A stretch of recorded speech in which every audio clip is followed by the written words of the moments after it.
Fellow Americans, good morning. Certain dates echo throughout history, including dates that instantly remind all who have lived through them where they were and what they were doing when our democracy came under assault. Dates that occupy not only a place on our calendars, but a place in our collective memory. December 7th, 1941, September 11th, 2001, and January 6th, 2021.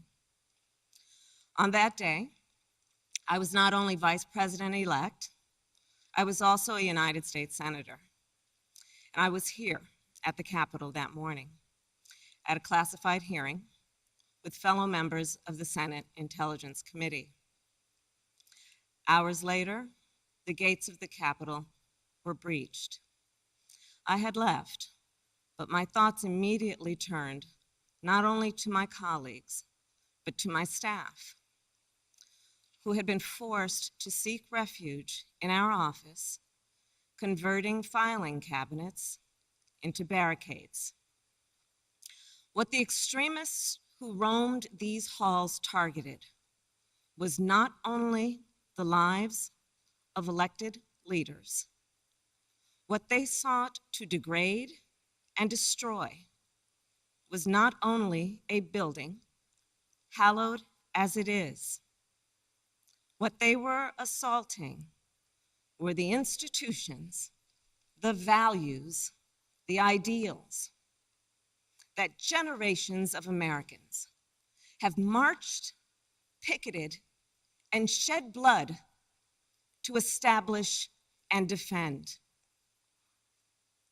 On January 6th, we all saw what our nation would look like if the forces who seek to dismantle our democracy are successful. The lawlessness, the violence, the chaos. What was at stake then and now is the right to have our future decided the way the Constitution prescribes it, by we, the people, all the people.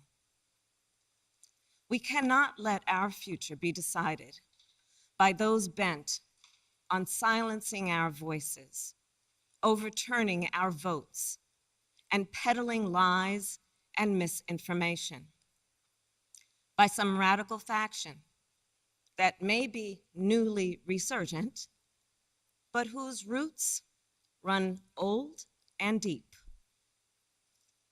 When I meet with young people, they often ask about the state of our democracy, about January 6th. And what I tell them is January 6th reflects the dual nature of democracy, its fragility and its strength.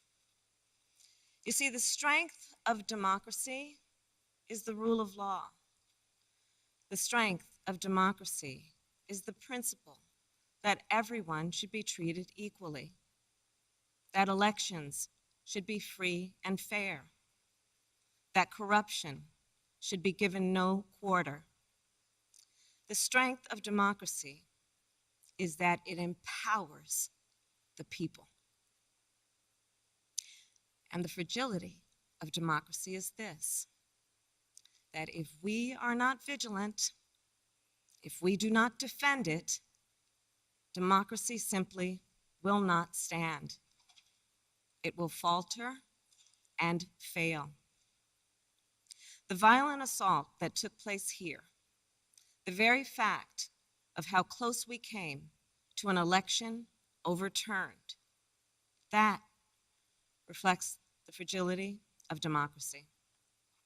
Yet, the resolve I saw in our elected leaders when I returned to the Senate chamber that night, their resolve not to yield, but to certify the election, their loyalty, not to party or person, but to the Constitution of the United States.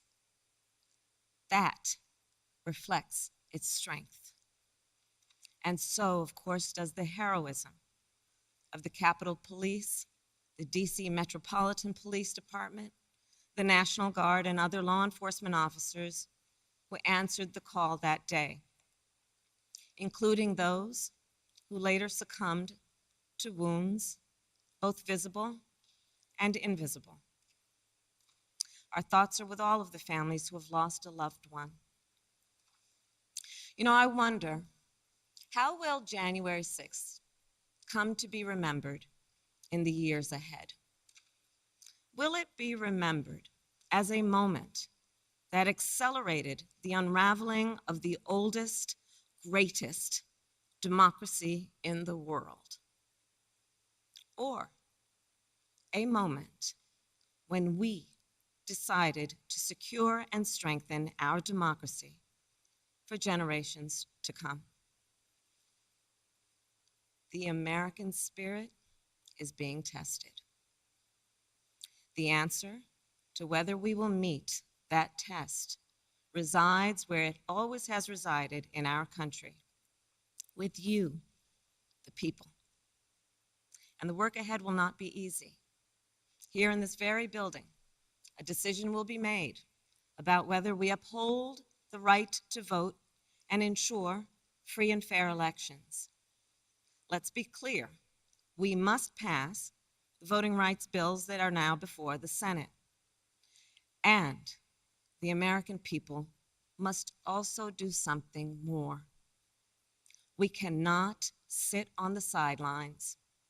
We must unite in defense of our democracy in order to form a more perfect union, establish justice, ensure domestic tranquility, provide for the common defense, promote the general welfare, and secure the blessings of liberty to ourselves and to our prosperity and posterity.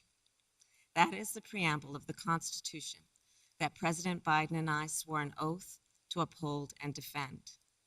And that is the enduring promise of the United States of America. My fellow Americans, it is my honor to introduce a public servant with the character and fortitude to meet this moment, a leader whose life's work has been moving our nation toward that more perfect union, President Joe Biden.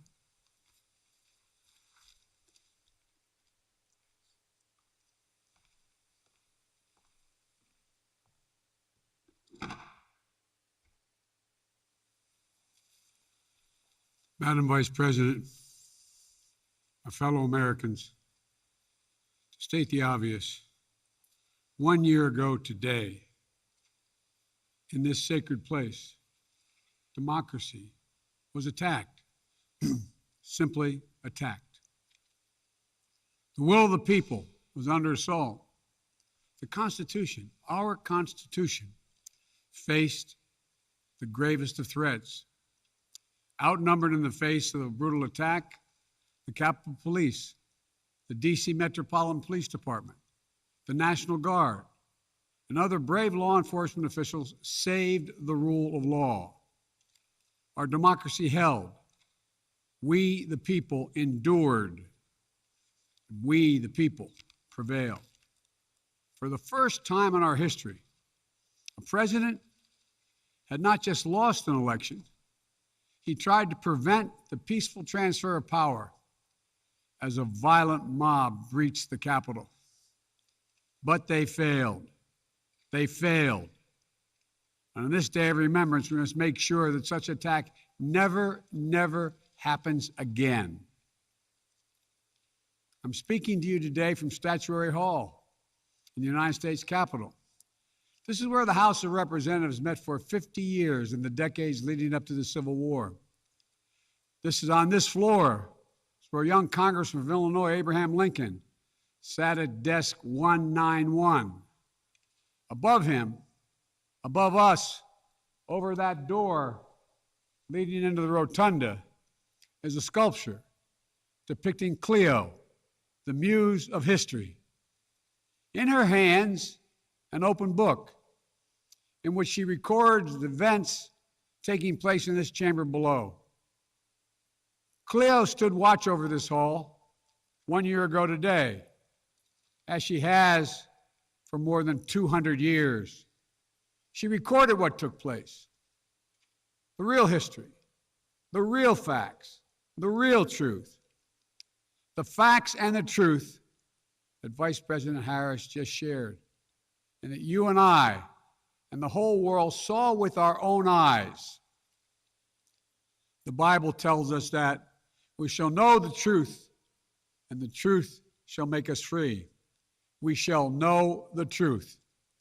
Well, here is the God's truth about January 6, 2021. Close your eyes. Go back to that day.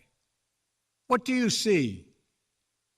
Rioters rampaging, waving for the first time inside this Capitol Confederate flag that symbolized the cause to destroy America, to rip us apart.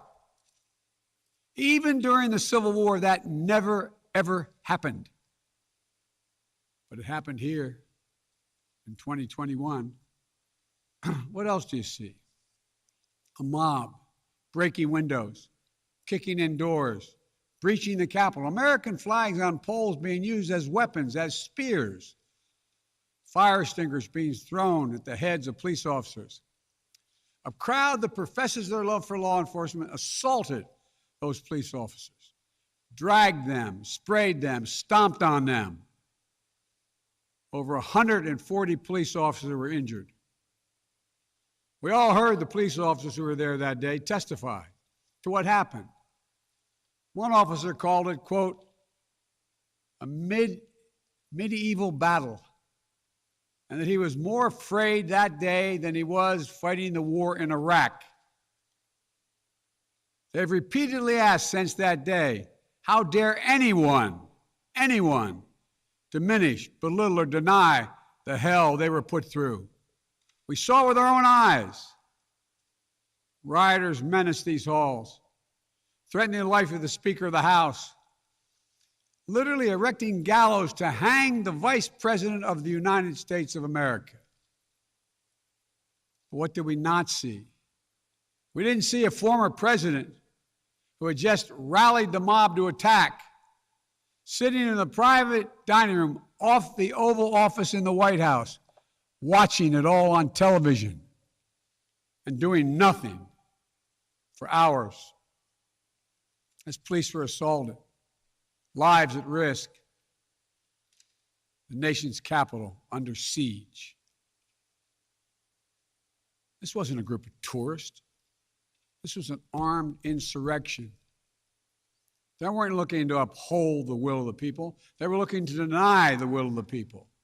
They weren't looking to uphold a free and fair election. They were looking to overturn one. They weren't looking to save the cause of America. They were looking to subvert the Constitution. This isn't about being bogged down in the past. It's about making sure the past isn't buried. That's the only way forward. That's what great nations do. They don't bury the truth. They face up to it. Sounds like hyperbole, but that's the truth. They face up to it. We are a great nation. My fellow Americans, in life there's truth, and tragically there are lies. Lies conceived and spread for profit and power. We must be absolutely clear about what is true and what is a lie. And here's the truth.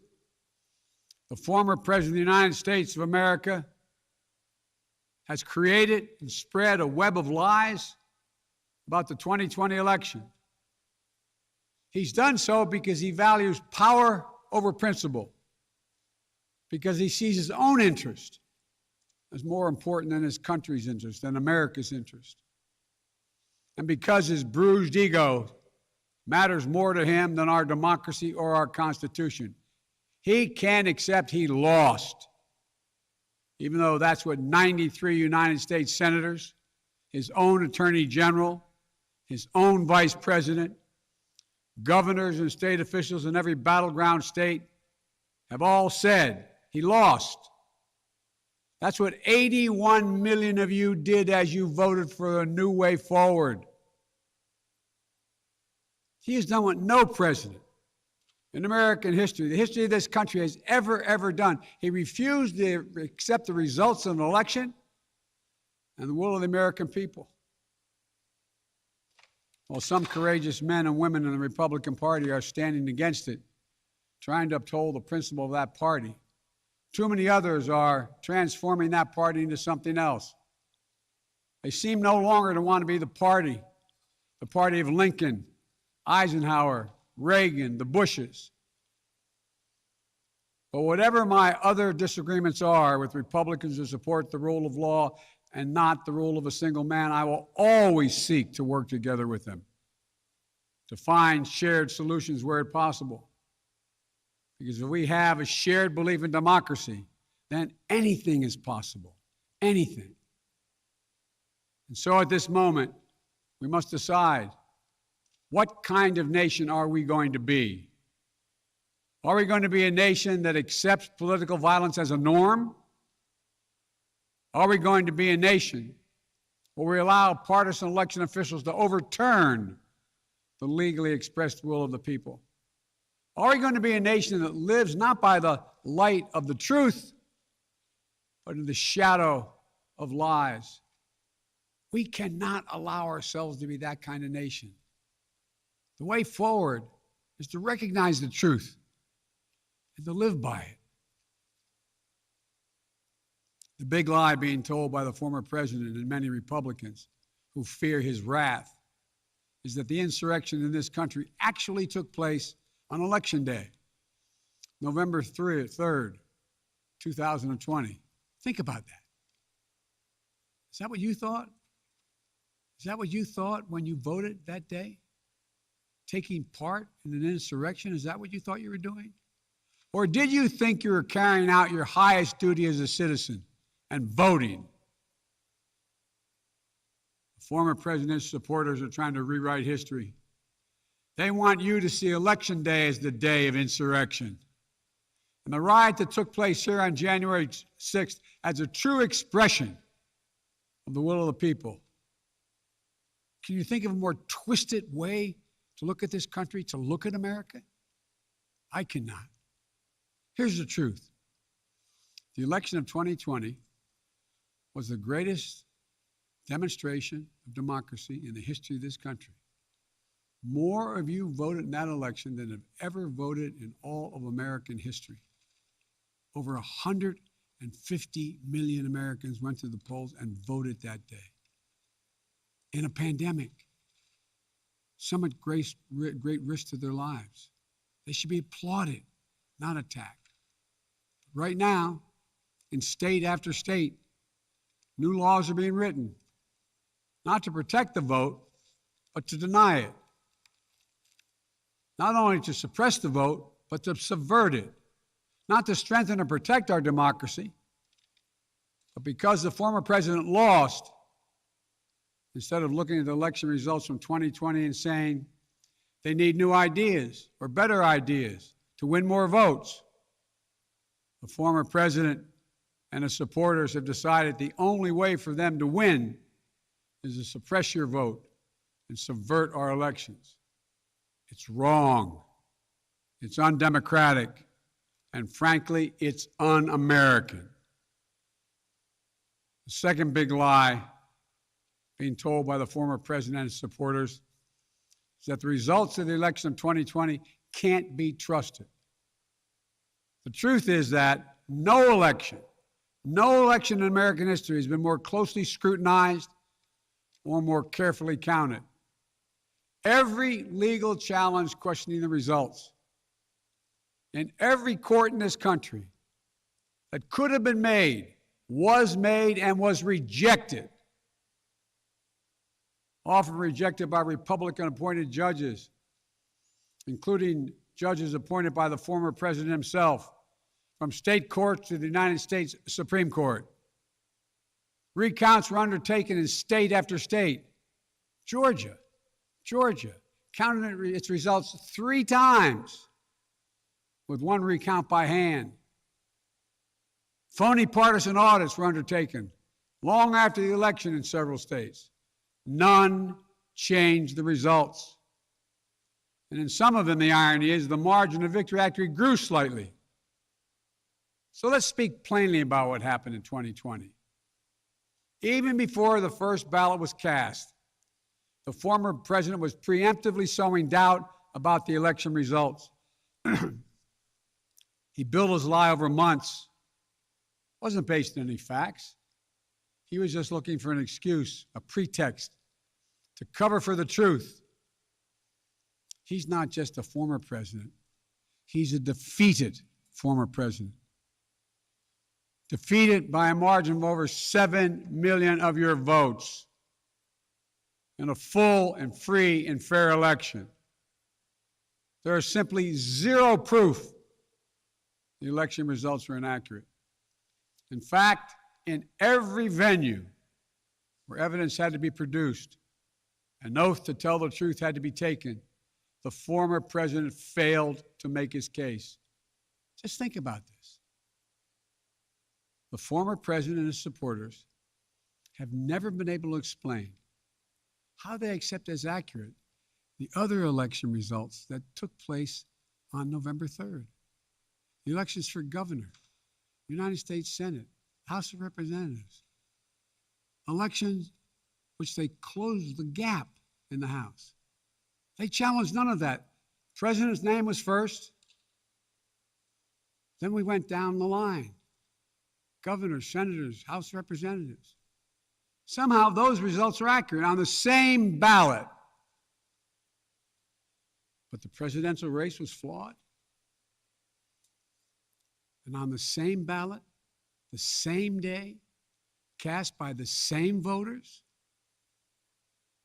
The only difference, the former president didn't lose those races.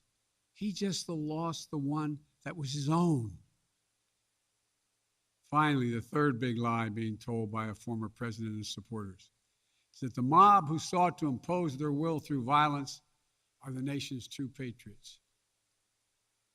Is that what you thought when you looked at the mob ransacking the Capitol, destroying property, literally defecating in the hallways, rifling through the desks of senators and representatives, hunting down members of Congress? Patriots? Not in my view. To me, the true patriots were the more than 150 Americans who peacefully expressed their vote at the ballot box. The election workers who protected the integrity of the vote. And the heroes who defended this Capitol.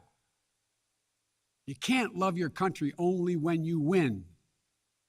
You can't obey the law only when it's convenient. You can't be patriotic when you embrace and enable lies.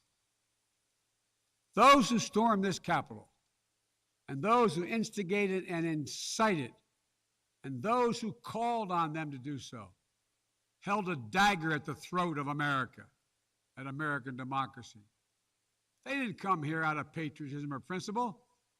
They came here in rage, not in service of America, but rather in service of one man. Those who incited the mob, the real plotters who were desperate to deny the certification of this election, and defy the will of the voters. But their plot was foiled. Congressmen, Democrats, and Republicans stayed. Senators, representatives, staff, they finished their work the Constitution demanded. They honored their oath to defend the Constitution against all enemies, foreign and domestic. Look, folks, now it's up to all of us, to we the people, to stand for the rule of law, preserve the flame of democracy, to keep the promise of America alive.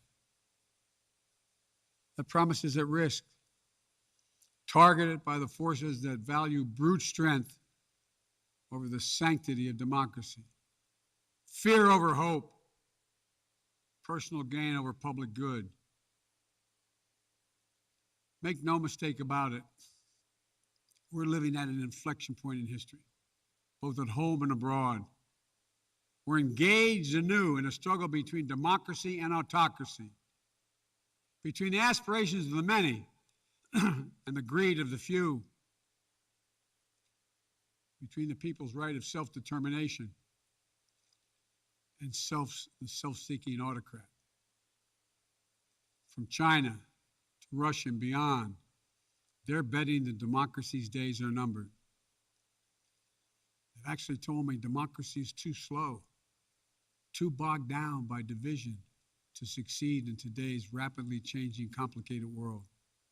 And they're betting America will become more like them and less like us. They're betting that America is a place for the autocrat, the dictator, the strongman. I do not believe that. That is not who we are. That is not who we have ever been. And that is not who we should ever, ever be. Our founding fathers, as imperfect as they were, set in motion an experiment that changed the world, literally changed the world. Here in America, the people would rule. Power would be transferred peacefully, never at the tip of a spear or the barrel of a gun. They committed to paper an idea that they couldn't live up to, but an idea that couldn't be constrained. Yes, in America, all people are created equal. We reject the view that if you succeed, I fail. If you get ahead, I fall behind. If I hold you down, I somehow lift myself up. The former president who lies about this election and the mob that attacked this Capitol could not be further away from the core American values. They want to rule, or they will ruin. Ruin what our country fought for at Lexington and Concord, at Gettysburg and Omaha Beach, Seneca Falls, Selma, Alabama. What we were fighting for? The right to vote, the right to govern ourselves, the right to determine our own destiny. With rights come responsibilities. Responsibility to see each other as neighbors. Maybe we disagree with that neighbor, but they're not an adversary. Responsibility to accept defeat. Then get back in the arena and try again the next time to make your case. Responsibility to see that America is an idea.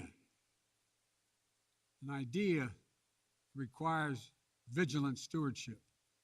As we stand here today, 1 year since January 6, 2021, the lies that drove the anger and madness we saw in this place, they have not abated. So we have to be firm, resolute, and unyielding in our defense of the right to vote and to have that vote counted. Some have already made the ultimate sacrifice in this sacred effort. Jill and I have mourned police officers in this Capitol Rotunda not once but twice in the wake of January 6th. Once to honor Officer Brian Sicknick, who lost his life the day after the attack, and the second time to honor Officer Billy Evans, who lost his life defending this Capitol as well. We think about the others who lost their lives and were injured, and everyone living with the trauma of that day, from those defending this Capitol, to members of Congress in both parties and their staffs, to reporters, cafeteria workers, custodial workers, and their families. Don't kid yourself. The pain and scars from that day run deep. I've said it many times, and it's no more true or real than we think about the events of January 6th. We are in a battle for the soul of America.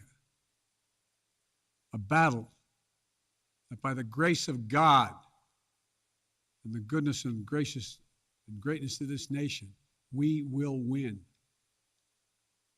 Believe me, I know how difficult democracy is, and I'm crystal clear about the threats America faces. But I also know that our darkest days can lead to light and hope. From the death and destruction, as the Vice President referenced in Pearl Harbor, came the triumph over the forces of fascism. From the brutality of Bloody Sunday on the Edmund Pettus Bridge came historic voting rights legislation. So now let's step up, write the next chapter in American history, where January 6th marks not the end of democracy, but the beginning of a renaissance of liberty and fair play. I did not seek this fight brought to this Capitol 1 year ago today, but I will not shrink from it either. I will stand in this breach. I will defend this nation, and I will allow no one to place a dagger at the throat of democracy. We will make sure the will of the people is heard, that the ballot prevails, not violence, that authority in this nation will always be peacefully transferred. I believe the power of the presidency and the purpose is to unite this nation, not divide it, to lift us up, not tear us apart. To be about us, not about me. Deep in the heart of America burns a flame, lit almost 250 years ago, of liberty, freedom, and equality. This is not a land of kings or dictators or autocrats. We're a nation of laws, of order, not chaos, of peace, not violence. Here in America, the people rule through the ballot, and their will prevails. So let us remember, together, we're one nation, under God, indivisible. That today, tomorrow, and forever at our best, we are the United States of America. God bless you all. May God protect our troops. And may God bless those who stand watch over our democracy.